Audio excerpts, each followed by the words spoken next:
ইসলামী bank news top 10। সাভারে জাতীয় স্মৃতিসৌধে মুক্তিযুদ্ধের বীর শহীদদের প্রতি শ্রদ্ধা জানিয়েছেন প্রধানমন্ত্রী তারেক রহমান ও মন্ত্রিপরিষদের সদস্যরা।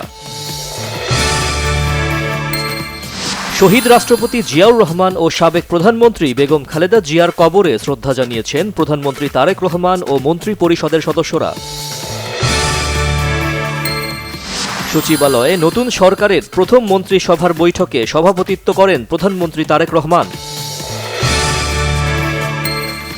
সন্ধ্যা 6:30টায় জাতির উদ্দেশ্যে ভাষণ দেবেন প্রধানমন্ত্রী তারেক রহমান, তুলে ধরবেন আগামীর কর্মপরিকল্পনা। প্রথম কর্মদিবসে সচিবালয়ে মন্ত্রী প্রতিমন্ত্রীরা জনগণকে দেয়া প্রতিশ্রুতি বাস্তবায়নে কাজ করার অঙ্গীকার। জুলাই সনদ বাস্তবায়ন না করলে কোনো ছাড় দেয়া হবে না বলেছেন জামায়াত আমির ও বিরোধী দলীয় নেতা ডাক্তার শফিক। যে কোনো পরিস্থিতিতে সাংবাদিকদের ঐক্যবদ্ধ থাকতে হবে বলে মন্তব্য করেছেন গণমাধ্যমের বিশিষ্ট ব্যক্তিরা। জুলাই আন্দোলনে ইন্টারনেট বন্ধ করে হত্যার নির্দেশ সহ 3 অভিযোগে সজীব ওয়াজেদ জয় ও জুনাইদ আহমেদ পলকের মামলায় প্রসিকিউশনের সূচনা বক্তব্য উপস্থাপন শেষ।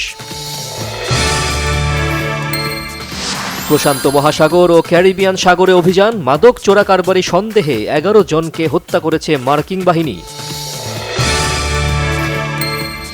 টানা তৃতীয় জয়ে গ্রুপ চ্যাম্পিয়ন হয়েই নারী রাইজিং স্টার্স এশিয়া কাপ ক্রিকেটের সেমিতে বাংলাদেশ এ দল, প্রতিপক্ষ পাকিস্তান।